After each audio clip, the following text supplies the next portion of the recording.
क्या वजह बनी हिटाइट एम्पायर के राइज और इसके खात्मे की? अंदरूनी इख्तलाफात, दुश्मन के हमले या फिर कुछ और? आज के एपिसोड में हम हिटाइट एम्पायर के बारे में डिस्कस करेंगे, इनके राइज, इनका फॉल, इनके नोटेबल किंग्स और इनकी कुछ और इंटरेस्टिंग इंफॉर्मेशन।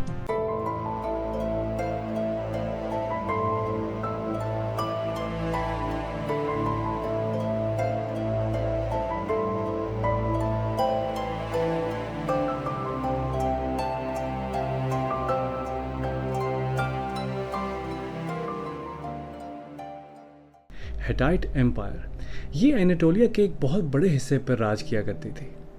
ये कहानी दोस्तों 18वीं सदी BCE से शुरू होती है, जो कि आज के टर्की या तुर्की के इलाके में वाक़ है।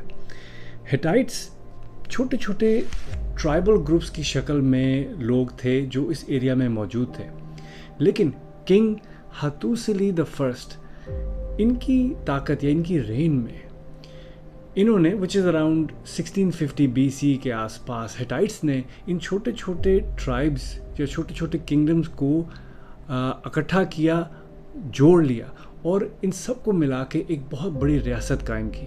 किंग हतुसिली द फर्स्ट, इसने अपनी सल्तनत को अपने दौरा हुकूमत में बहुत फैलाया, बहुत इम्पोर्टेंट शहरों को काबू भी किया, जैसे कि हतूसा, जो कि आने वाले दिनों में या जब इसने इसको टेक ओवर किया तो इसके बाद ये शहर इनका कैपिटल या इनका मरकज़ बन गया।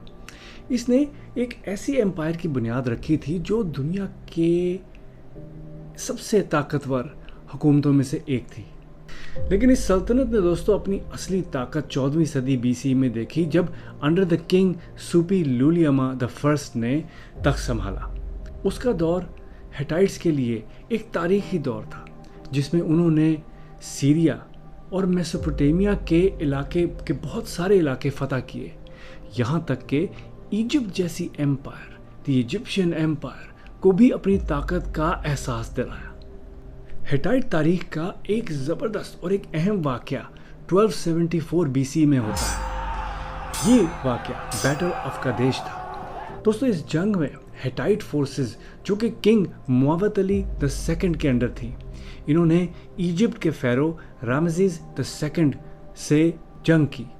ये जंग फैसला कुन नहीं थी, लेकिन इस जंग ने हिटाइट्स को एक रीजनल ताकत बना दिया और इसके बाद दुनिया का पहला अमन का मुआहदा या पीस ट्रीटी जिसको कहते हैं, वो कायम हुई किंग रामसेस द सेकंड और हिटाइट्स के दरमियान। इस ट्रीटी का सबूत हमें क्यूनिफॉर्म टैबलेट्स की शक्ल में मिलता है, जो कि बगासकोय, जो आज के तुर्की के एक इलाके में का नाम है, यहाँ से जो खुदाइयों के दौरान जो टैबलेट्स मिले या उन टैबलेट्स का कुछ रिमेन्स मिले, उसमें ये ट्रीटी ऑफ कादेश का जिक्र है और उसकी स्टोरी है।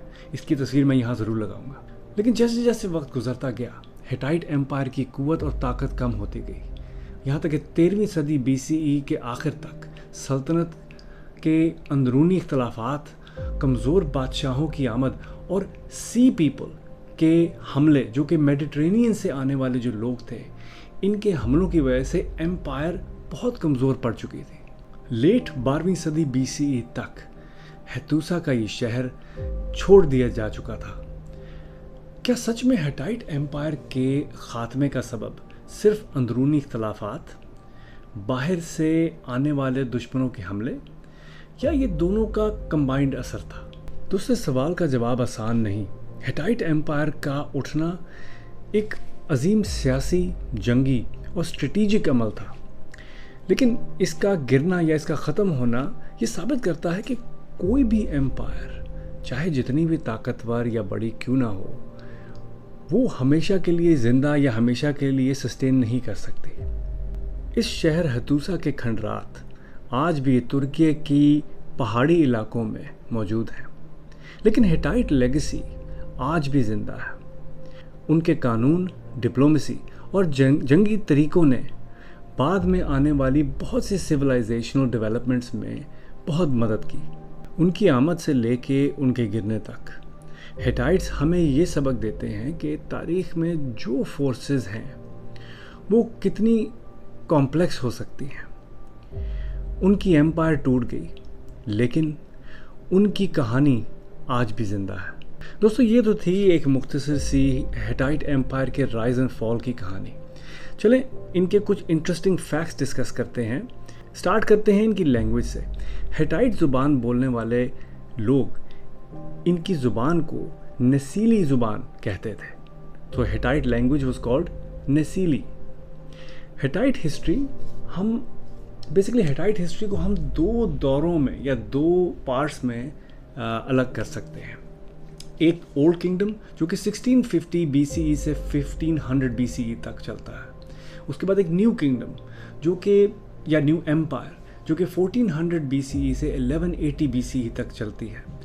दोस्तों, इसके दरमियान 100 साल का दौर है जो कि इतना डॉक्यूमेंटेड नहीं है, और कुछ आर्कियोलॉजिस्ट या कुछ साइंटिस्ट इस दौर को मिडिल किंगडम भी कहते हैं। चलिए इंटरेस्टिंग फैक्ट डिस्कस करते हैं इनके किंग्स के बारे में। ओल्ड किंगडम के लास्ट किंग का नाम तेलीपीनू, जो 1525 से 1500 BCE तक जिन्होंने रेन किया। न्यू किंगडम के जो लास्ट एम्पायर थे उनका नाम सिपी लिउमा द सेकंड। इन्होंने 1207 BCE के आसपास हुकूमत की। दोस्तों, इन इंटरेस्टिंग फैक्ट्स से आज की ये एपिसोड अपने अख्ताम को पहुंचती है। Thank you again for joining us. I hope आप मेरा ये चैनल, मेरी ये एफर्ट और मेरी ये वीडियोस लाइक ज़रूर कर रहे होंगे। अगर आप ये लाइक कर रहे हैं तो आई विल अप्रिशिएट आपकी सपोर्ट। लाइक का बटन और शेयर का बटन ज़रूर दबाएं। हमारी इस हिस्ट्री को जानने की जर्नी में हमारे साथ रहें। Be part of this journey, and I hope I see you in the next episode. Until then, thank you.